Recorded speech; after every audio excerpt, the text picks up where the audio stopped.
Estimados estudiantes del módulo de empresarismo, bienvenidos a nuestra cuarta teleclase correspondiente a la semana 3, en la cual hemos venido hablando acerca de la oportunidad de negocio, la cual se materializa en el documento denominado Plan de Negocios.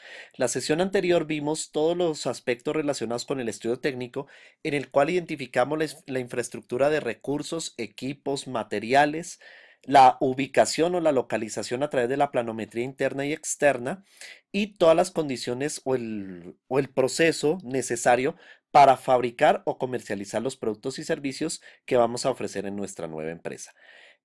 Asimismo, en esta oportunidad vamos a hablar de otros dos estudios complementarios al plan de negocios que conectan directamente con el estudio técnico y el estudio de mercado, los cuales corresponden al estudio administrativo y el estudio legal. Vamos a iniciar por el estudio administrativo. El estudio administrativo lo que busca es definir la estructura organizacional y de recursos necesaria para poner en marcha o para implementar nuestra empresa.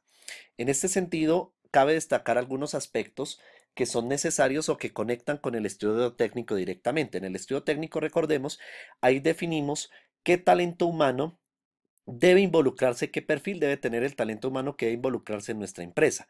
Aquí lo que hacemos es ubicar ese talento humano en un cargo o en unos cargos específicos y asignarles una función y una ubicación dentro de una estructura organizacional. Aquí tenemos el organigrama. ¿Qué es el organigrama? Es la representación gráfica de la estructura organizacional de una empresa. En el organigrama lo que básicamente representamos son las áreas funcionales que tiene una organización. En este caso, por ejemplo, vemos que los recuadros que ustedes observan ahí, esos recuadros hacen referencia a todo lo que tiene que ver con los cargos. En ese sentido, también ustedes pueden observar aquí, por ejemplo, tenemos el cargo y tenemos unas líneas gruesas. Estas líneas gruesas son las líneas de autoridad.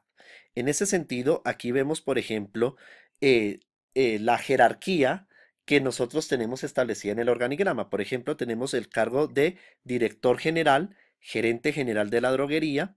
Del gerente general se deriva o se desprende el departamento técnico, que a su vez conecta con el área técnica y el área comercial. O sea, es decir, el área técnica y el área comercial dependen directamente del departamento técnico. Y asimismo, compras y distribución y logística hacen parte del área técnica o le rinden cuenta al área técnica, y venta le rinde cuentas al área comercial. Asimismo, el área administrativa depende directamente del gerente general y la tesorería hace parte del área administrativa. Pero asimismo también tenemos unos órganos, los cuales se definen con líneas punteadas, los cuales corresponden a organismos u órganos staff, o también como se les conoce técnicamente como outsourcing. El outsourcing. Entonces, en este sentido tenemos dos cargos de outsourcing, que son el asesor informático y el asesor contable. Es decir, apoyan a todos los que están sobre la línea, pero no tienen poder para tomar decisiones directamente. Entonces, aquí vemos, por ejemplo, un modelo de organigrama en el cual hablamos de órganos de línea y órganos denominados también outsourcing.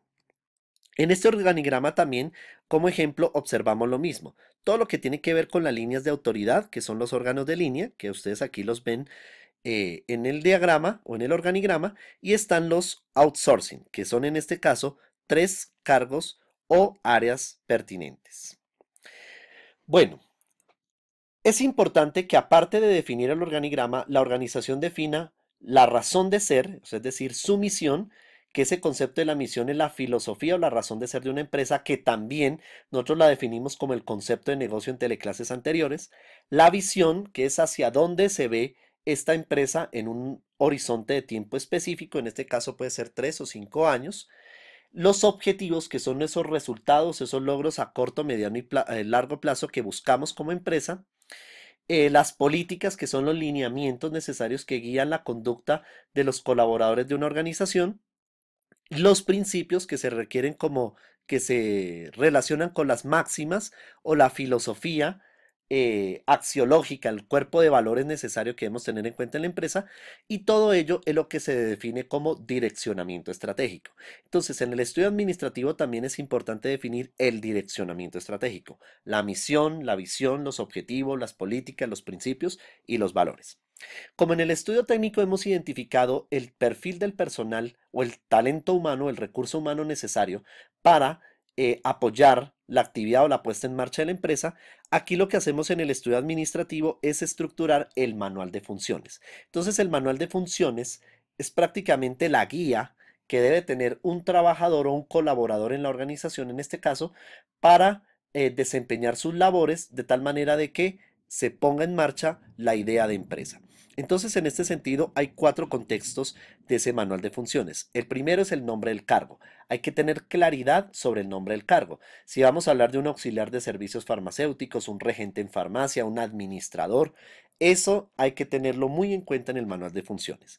El objetivo del cargo. ¿Qué es el objetivo del cargo? El propósito principal del cargo. O sea, ¿qué pretende este cargo? Y la idea es que el objetivo se redacte en forma de verbo en infinitivo. Perfil del cargo, que en este caso hace referencia a los requisitos, estudios mínimos, experiencia mínima en años. Muchas veces se define dentro del perfil el tema de la edad, el tema del género y hoy en día se habla mucho de las competencias. ¿Qué competencias debe tener esta persona que debe ocupar el cargo de acuerdo con las funciones específicas? Y finalmente debe tener las funciones del cargo, que es el conjunto de actividades que debe cumplir la persona en el cargo según el perfil, el objetivo y la denominación del cargo. Obviamente que esto también debe ir ligado a la posición que ocupa el cargo dentro del organigrama o la estructura organizacional. Vamos a hablar de los procesos de selección de personal. Entonces, básicamente hablamos de dos tipos de procesos de selección de personal. Un proceso de selección de personal abierto, el cual se basa en las convocatorias abiertas a todo lo que tiene que ver, por ejemplo, con las bolsas de empleo, las ofertas que salen en los diarios, a través de la internet, a través de ciertos portales, y es todo lo que tiene que ver con la publicación de vacantes para personal externo a la empresa. ¿Esto con el fin de qué? De captar las hojas de vida más adecuados al perfil del cargo del cual se solicita la vacante. Y estamos hablando de procesos de selección de personal cerrados. Entonces, en los cerrados hablamos de todo el tema de política de ascensos, promociones, ¿cierto? Que no tienen que ver con convocatorias abiertas, sino que son convocatorias internas realizadas dentro de la misma empresa. ¿Cuál es el proceso de selección? El proceso de selección tiene unas etapas fundamentales. La primera es el análisis de necesidades. Es la identificación propiamente dicha del cargo del cual se requiere seleccionar personal. El reclutamiento, que también se llama convocatoria, es todo el proceso de convocatoria, bien sea abierta o cerrada, o sea, interna o externa, que se requiere para captar, llamémoslo así, el mayor número de hojas de vida para empezar todo el proceso de selección. La recepción de candidaturas es la recepción de hojas de vida que son necesarias para adecuarlas al perfil del cargo. La preselección, que hace referencia a qué? A evaluar cada hoja de vida y establecer cuáles cumplen con los requisitos establecidos en el cargo. Las pruebas, que son la aplicación de pruebas psicométricas, psicotécnicas, todo tipo de pruebas, prueba de habilidades, en la cual pues a la persona se le coloca una situación problemática y la persona desarrolla sus habilidades en el tema. La entrevista de trabajo, que es uno de los métodos de selección más comunes para elegir la persona más idónea al cargo. Después viene la valoración y decisión, que es cuando dentro de los mejores perfiles se escoge el mejor de acuerdo al cargo. La contratación, que es todo el tema de vinculación directa con el personal, bien sea a través de las modalidades de contrato a término fijo, indefinido, OPS. Incorporación, que significa todo el tema de capacitación y desarrollo de personal, desarrollo de competencias, y el seguimiento que corresponde al tema de evaluación del desempeño. Vamos a hablar ahora del estudio legal. El estudio legal hace referencia a todos los requisitos legales de trámites y de operacionalización necesarios para poner en marcha nuestra idea de empresa. Entonces aquí hablamos de cuatro elementos: los tipos de sociedad, los trámites, las implicaciones tributarias, es decir, en materia de impuestos, y las leyes especiales para operar empresas. Recordemos que en el sector farmacéutico hay una legislación especial, Decreto 2200 del 2005, Resolución 1403 del 2007 y demás legislaciones necesarias para regular o que se deben tener en cuenta para prestar el servicio farmacéutico en Colombia. Entonces hablamos de los tipos de sociedades comerciales. Entonces, en los tipos de sociedades comerciales hablamos de dos tipos de sociedades: sociedades de personas y sociedades de capital. Dentro de las sociedades de personas estamos hablando de la sociedad colectiva, la sociedad limitada y la sociedad en comandita simple. Las de capital, es decir, aquellas que se negocian por acciones, estamos hablando de la sociedad anónima o por acciones simplificada, estamos hablando.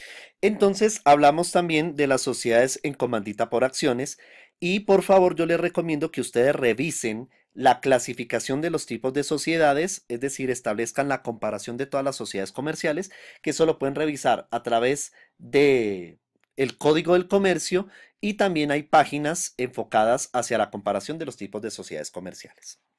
Estamos hablando también de los trámites para constituir una empresa.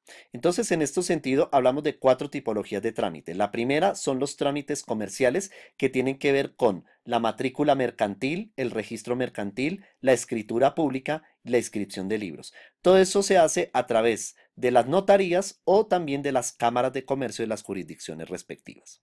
Estamos hablando de un segundo tipo de trámites que son los trámites de seguridad laboral que tiene que ver con afiliación de la empresa a la EPS o a la entidad de salud, a la de pensiones, a la de riesgos laborales y las cajas de compensación.